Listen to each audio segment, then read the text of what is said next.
dia! No jornal de hoje falaremos sobre o parnasianismo, um movimento literário que surgiu na França no século XIX com o objetivo de ser uma oposição à escola romântica.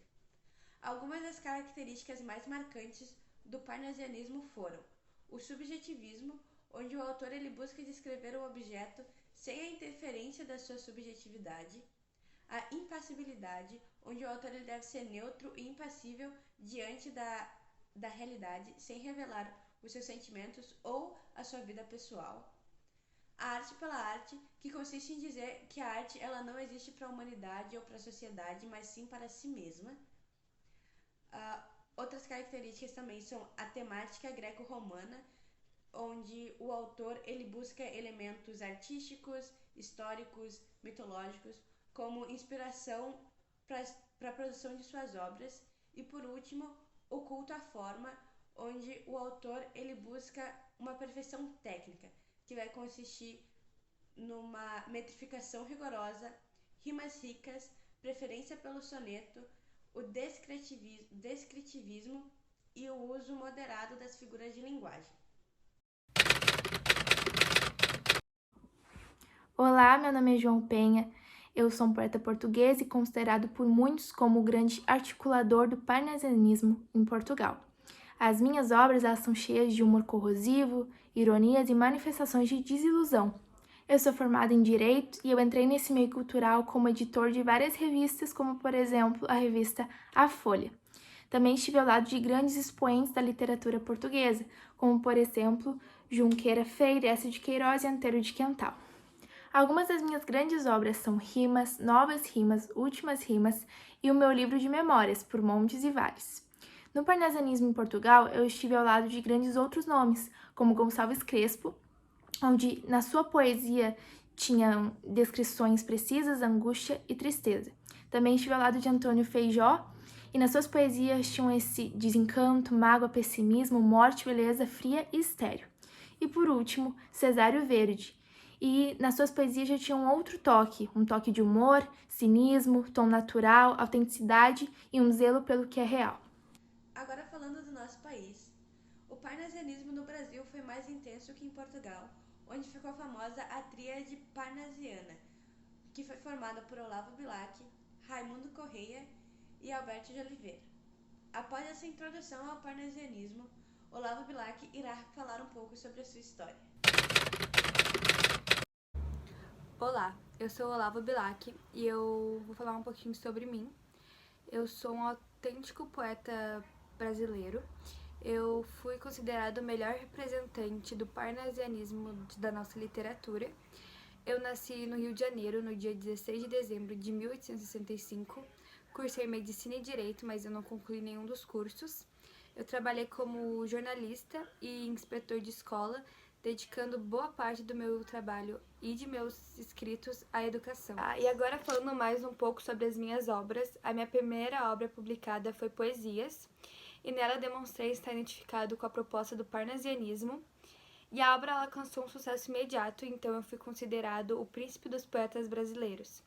Eu também escrevi sobre cenas inspiradas na antiguidade grega e romana, e também temas de caráter histórico nacionalista. E eu nem sempre me mantive tipicamente parnasiano. Eu também fui considerado um dos maiores poetas líricos. E eu não posso esquecer, além de poemas líricos, eu escrevi crônicas, livros didáticos, textos publicitários e ganhei fama como autor humorístico. E também, sob o disfarce de mais de 50 pseudônimos, eu colaborei com a imprensa da época. Me chamo Antônio Mariano Alberto Oliveira, mas fiquei conhecido como Alberto Oliveira. Nasci do estado do Rio de Janeiro em 1857. Fui um poeta parnasianista e professor brasileiro. Fui também um dos fundadores da Academia Brasileira de Letras. E em 1883, cursei medicina até o 3º ano e fui colega do Olavo Bilac. Em 1889, me casei com a Maria da Glória, com quem eu tive um filho. Também fui professor de português da literatura brasileira na Escola Pio-Americana e na Escola Normal. A minha poesia ela é fria e intelectualizada, com um gosto acentuado de preciosismo formal e linguístico, defendendo a arte pela arte e em vez de me interessar pela realidade brasileira, acabei me interessando pelos modelos clássicos dos poetas barrocos e árcades portugueses. A minha poesia é descritiva e exalta a natureza e a saudade, e até objetos como nos sonetos vaso grego, vaso chinês e a estátua. Sou Raimundo da Mota de Azevedo Correia, um dos poetas brasileiros mais destacados do parnasianismo. Nasci no Maranhão no dia 13 de maio de 1859. Ingressei na Faculdade de Direito do Largo de São Francisco e nessa época eu participei da fundação da Revista de Ciências e Letras. Em 1879, ainda estudante, eu publiquei um dos meus livros, que foi Os Primeiros Sonhos. Recebi muitas críticas, porém meus versos já anunciavam uma perspectiva de reforma, demonstrando grande preocupação com o formal. Em 1882, me formei em Direito e no ano seguinte lancei meu segundo livro, Sinfonia, marcado pelo pessimismo e pelas reflexões de ordem moral e social. No parnasianismo, sou conhecido como poeta das pombas. Sempre procuro a solução para a problemática existencial, tentando explicar a vida cheia de angústias e desesperos. Mas também, por outro lado, sou poeta da natureza. Vou falar um pouco da minha carreira de magistrado, que a partir de 1883 eu me dediquei mais à carreira de juiz. Nesse período logo eu me casei e publiquei Versos e Versões, que apresentam uma poesia reflexiva, revela uma visão de mundo que beira o ceticismo, a descrença e o pessimismo. Em 1891 publiquei Aleluias, poesia com tons levemente religiosos e metafísicos. Em 1897 fui morar no Rio de Janeiro, onde participei da fundação da Academia Brasileira de Letras e ocupei a cadeira número 5. Em 1898, ingressei na carreira diplomática e fui para Lisboa. Nessa época, já publiquei poesias que mostraram a minha busca pelo transcendental. Meu nome é Francisca Júlia. Nasci no dia 31 de agosto de 1871. Escrevi para jornais como Correio Paulistano, além de outros periódicos. Meu primeiro livro foi Mármores, publicado em 1895. Teve uma boa recepção pela crítica, mas também sofreu acusações de plágio ou imitações de poesias do cubano José Maria de Heredia. Não me impediu a minha consagração.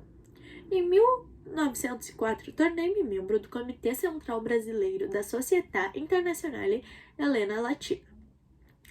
Apesar de apresentar traços simbolistas em algumas de minhas poesias, eu sou considerada uma poeta do parnasianismo brasileiro. Portanto, meus poemas apresentam objetividade, descritivismo e rigor formal. Eu também publiquei O Livro da Infância em 1899 e Esfinges em 1903. E para finalizar o jornal, segue uma citação de Olavo Bilac, um grande autor brasileiro do parnasianismo. O nome da sua obra é Profissão de Fé. Não quero Zeus Capitolino, Hércules e Belo, talhar no mármore divino com um camartelo, que outro não eu a pedra corte, para brutal, ergue de Atene o altivo porte, descomunal.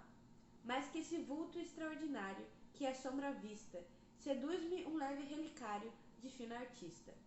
Invejo ouvires quando escrevo, imito o amor, com que ele em ouro o alto relevo faz de uma flor.